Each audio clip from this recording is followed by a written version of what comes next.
Hello and welcome to Shimrath Plays Caves of Qud.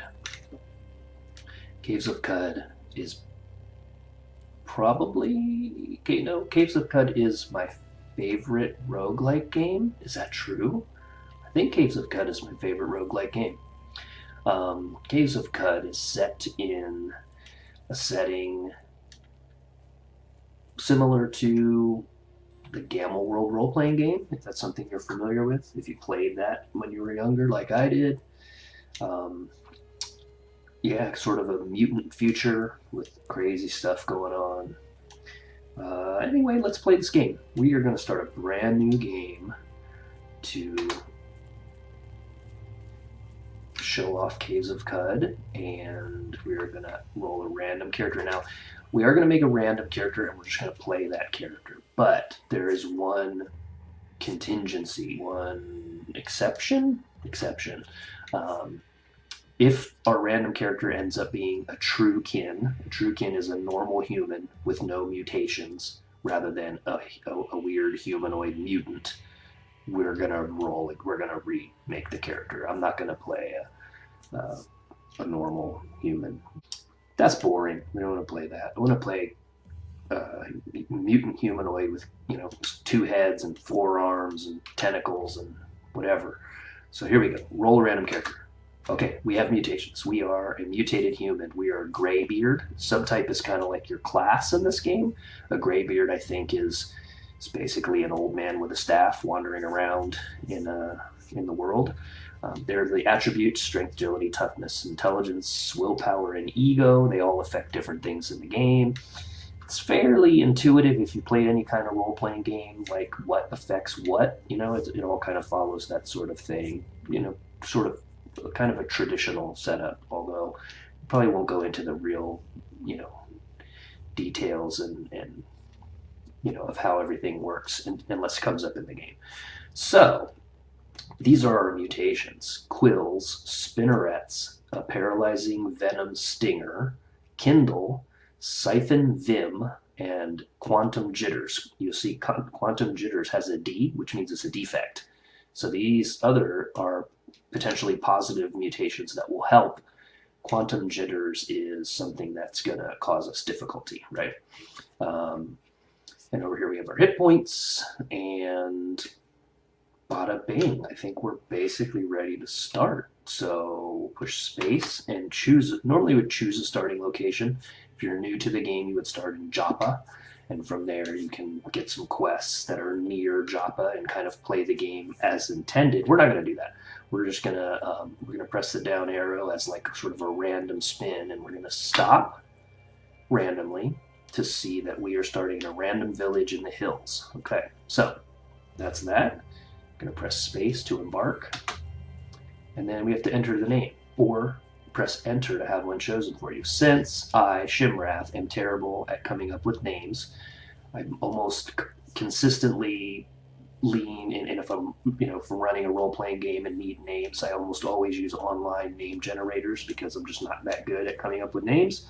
I'm gonna let the machine figure it out, so our name will be whatever it tells us. So I'll just press enter, and then we'll wait while the game world is being generated. It won't take long. So, Caves of Qud, since the last time I played Caves of Qud quite a bit, I think I have something like 35 hours invested in Caves of Qud total. They have some new user interface changes, which to me is very exciting. So we'll kind of talk about that a little bit, or maybe we won't talk about the differences because the old interface really doesn't matter, although you can still switch back to the old interface if you prefer it. Let us begin. On the 21st of Ulu Ut, you arrive at the village of Napar and Fungus Patch. On the horizon, Qud's jungles strangle chrome steeples and rusted archways to the earth. Further and beyond, the fabled Spindle rises above the fray and pierces the cloud-ribboned sky. And here we are. So, let's talk about this. Here I am. In fact, I'm going to press lowercase l to look, and it will start on me. Our name is Hashroshram. Hashroshram. Hashroshram. It's you. I'm probably going to say every name 3 times because they're difficult to pronounce a lot of times, and I'll probably stumble over them a lot. So anyway, that's us. We can look around the map. We can look at this Snapjaw Hunter over here. Important thing when you look at creatures is perfect is basically their condition. If they're injured, it'll say that here. If they're nearly dead or something like that, it might say, badly injured or severely injured. Average is sort of a challenge rating of how, hold on, turn the phone on mute so we don't hear that noise anymore. If it says impossible here, that means you shouldn't fight. You shouldn't pick a fight with this creature, right? Because you'll probably die. And then neutral is their attitude towards you currently. If this says hostile in red, that means they will attack you. So, and these Snapjaws in particular are in the village, so I think they basically live here and they're cool with me. There's also some giant mushrooms around and some buildings and stuff. Let's talk about the user interface because this is exciting. I think this first episode will probably serve more as kind of an introduction than actually like watch my character go and get killed. So yeah, let's talk about this stuff. At the top, we have our name, Hashroshram. Here is our hunger and thirst status, right? Next to that, how much weight we're carrying, how much money we have, although it's not money, it's water. Like all currency is measured in water because that's what we all need to drink. Most of us need to drink to stay alive. Some of us don't. Some of us are robots and things like that and probably drink oil instead. QN100 MS105. I don't know what that means, but I think this has to do with our stats somehow. This definitely does. Armor value, 3. Defensive value, 5. DV, dodge value, I think, or defensive value. It's your ability to just get out of the way of an attack. Armor value is something used in the calculation when you actually get hit by something to see how much damage you'll end up taking.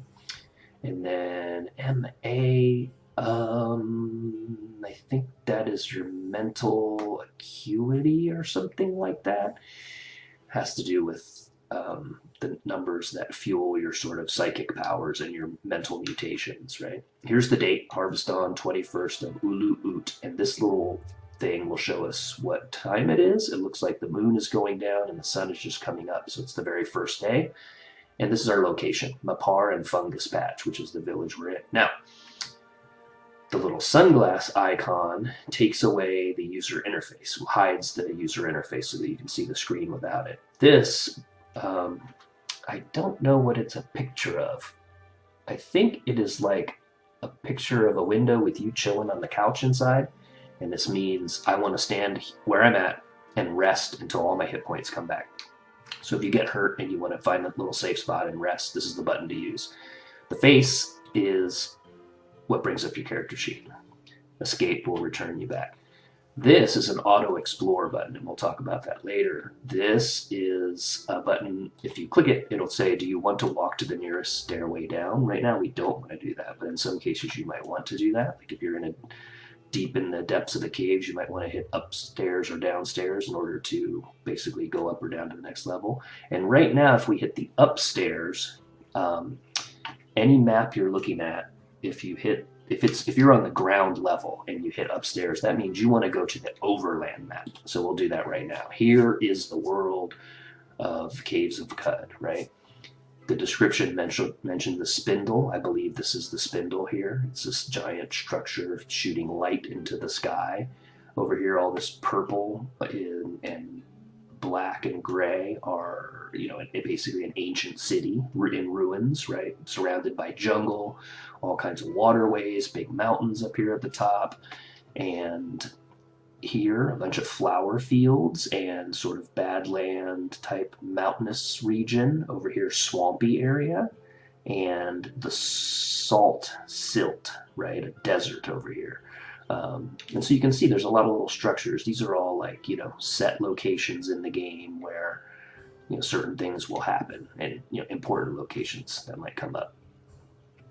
As we discover random locations, they'll get marked on the map with the same little icon right above the character here, this little triangle. So let's go back down to the village. It's asking if we want to just go into the current square that we're in or to the center of the map where the village is. We're going to go back to the village. And here we are. Okay, what else? This is the message center. It can be moved. It can also be made dark or transparent, right? And I like transparent so that you don't have enemies hiding behind it. And it will automatically, if I move, I'll just do this, I'll show you instead of saying it. When I move to the other side of the screen, it will automatically flip over to this side just to kind of stay out of the way of what's important for you to see, right? And then down here at the bottom, we have basically our abilities.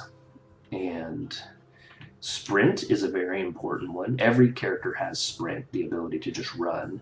This is very important because in Caves of Qud, you're going to need to run away from stuff. Like, fighting everything you meet is a really bad idea because you'll get killed quickly. The rest of these, like Sting, Spin Webs, Fling Your Quills, Life Drain, Kindle, and Berate are all abilities. Most of these are from my mutations, but Berate is one of my graybeard skills, right? As a graybeard, I guess I've been talking smack for enough years that I'm able to sometimes berate creatures in the game and get them to kind of back down or hesitate in combat. Yeah, so there we go. You can basically click these to activate your mutations. At any rate, I don't know how long I've been babbling, but for the most part, I think we're ready to go. Let's do one more thing. Let's look at our inventory. This is what we're carrying. We have a reinforced cloth robe, bear jerky, torches, and water skins full of water, right? 32 drams of fresh water. That 32 is the same as the number of dollars I had on the other screen. So each dram of water, that's the unit of currency for the game, right? Now down here you'll see 7 character equipment 9 on your keypad. You can toggle between your character sheet, your inventory, and your equipment. So this is what we're carrying, this is what we're wearing, equipment. So on our body we have quills. So I think the fact that we have the Quills mutation, we're like a porcupine man.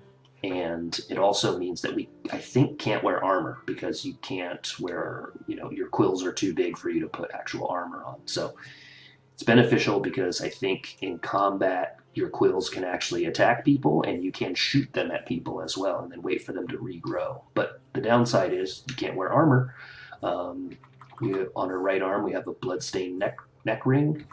On our right hand, we have a lit torch, which is blazing. In our left hand, we have an electrified walking stick with a full chem cell. So it's basically a battery-powered staff that generates electricity. So that's pretty exciting.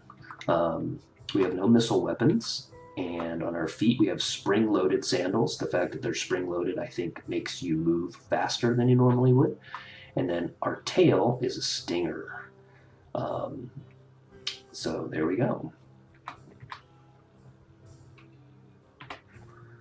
And our first order of business will be to essentially walk around this town and get to know everybody and figure out what sort of quests they want to send us on, and maybe if we can steal anything from them that's useful.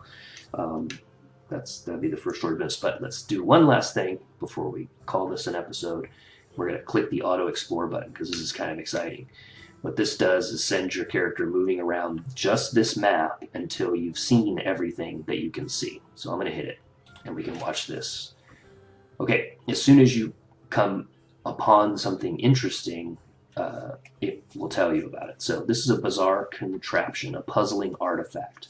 This object is a monument to a scene from the history of the village of Mapar. As the gospel of those with stingers tipped with confusing venom spread, beings herded in droves to the village of Mapar. It's kind of fitting because I have a stinger. I don't think I do confusing venom. I'm not sure what kind of venom I have. Anyway, we're going to press space and continue to explore.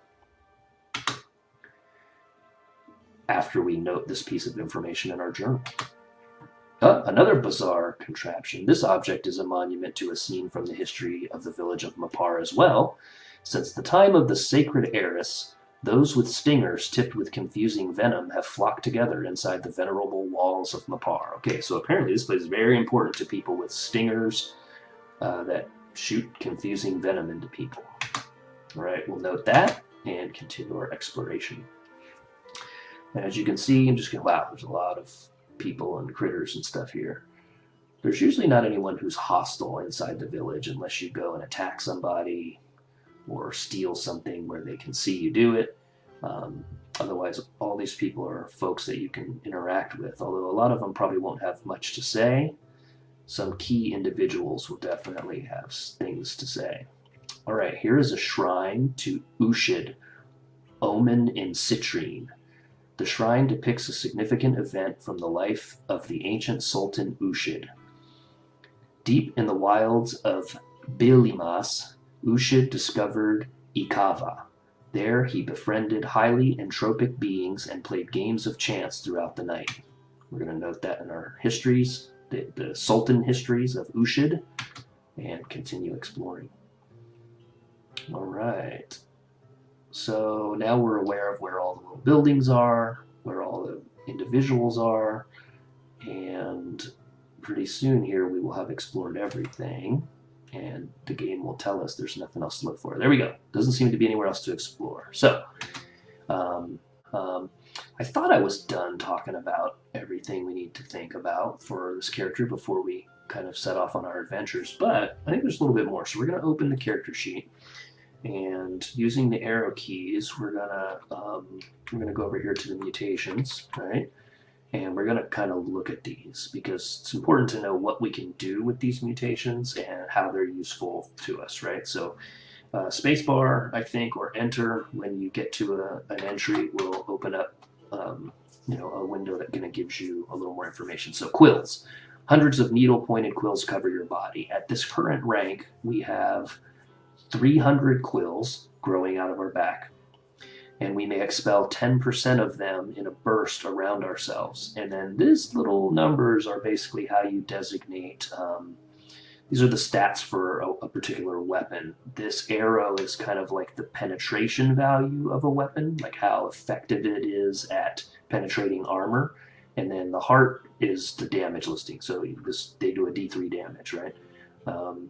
You can regenerate these quills at the approximate rate of 0.25 per round.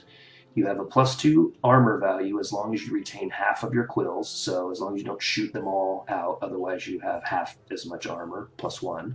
Creatures attacking you in melee may impale themselves on your quills, breaking roughly 1% of them and reflecting 3% damage per quill broken. So as people attack you physically up close, they can get, it's like fighting a porcupine. Not fun. You cannot wear body armor, and you are immune to other creatures' quills. And then it goes into what happens when you rank up. So when you increase the rank of the mutation, which you can when you go up levels by spending experience points. Right now they all have a 1 in parentheses because they're all rank 1. So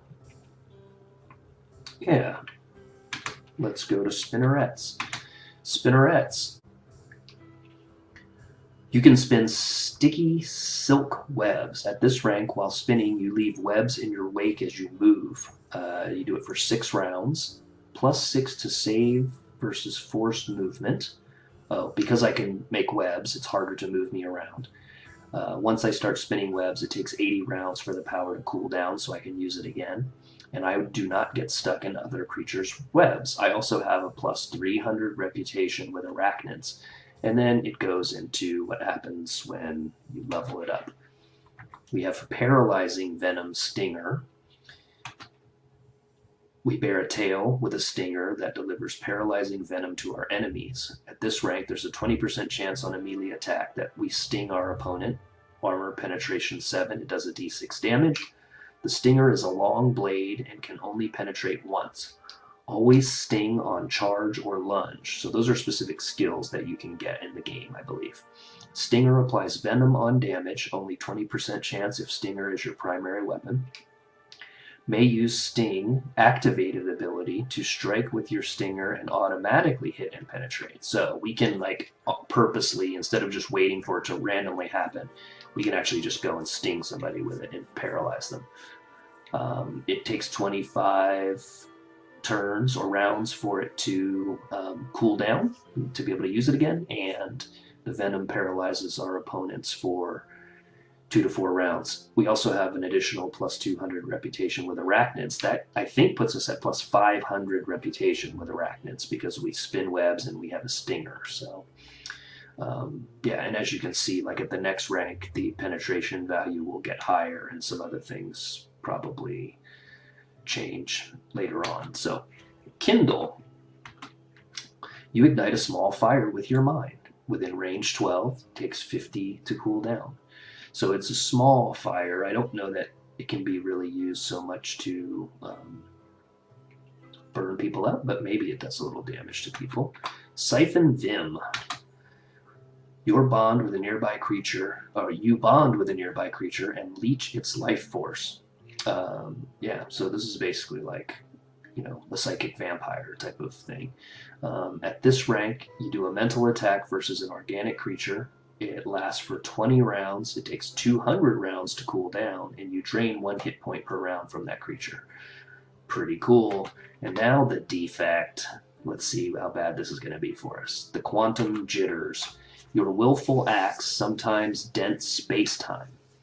Whenever you use an activated ability, there's a small chance your focus slips and you dent space-time in the local region, causing 1 to 2 space-time vortices to appear.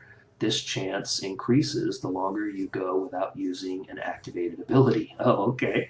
So the longer we go without using our activated abilities, the more likely we are to dent space-time and cause these vortices. That's going to be fun. I think that's going to be fun. I won't tell you what those do until it happens in the game, and then we'll talk about it. Down here, you can see we're level 1. We need 220 experience points to get to the next level, right? And when we go up levels, we get skill points, attribute points, and mutation points. So those allow you to up your mutations, raise your attributes, and also buy skills. I just pushed 7 to go to the other screen. Down here, you can go to the character sheet with 9 and to tinkering with 7. We're now on the skill and power tab. And if they're highlighted in green, I already have them. I'm proficient with cudgels. I have the ability to shake it off, the ability to swim. I am calloused, which gives me, I'm old and calloused, so I have a +1 to my armor value. I can berate people for 66 rounds, giving them a -4 penalty to dodge, to hit, ego, willpower, and a -10 penalty to their quickness. So I'm really good at talking smack because I'm old. We can make camp. We have survival in various terrain types, and then there's a bunch of combat abilities all nestled in these that you can open up and close that you may or may not have. All right, back to the game. Well, honestly, that about wraps it up for the kind of maybe tutorial-ish portion of the episode. I think we'll call that like episode 0, kind of an overview, an introduction to Hashroshram. And next episode, we will talk to the people in this village, find out what's going on, what they need help with, and then we'll begin to explore the area around and perhaps underneath the village, and hope that we don't get killed by some terrible mutant creature in the process. Thanks for watching, everybody. Stay tuned for the next episode, and we'll see you all then. Bye.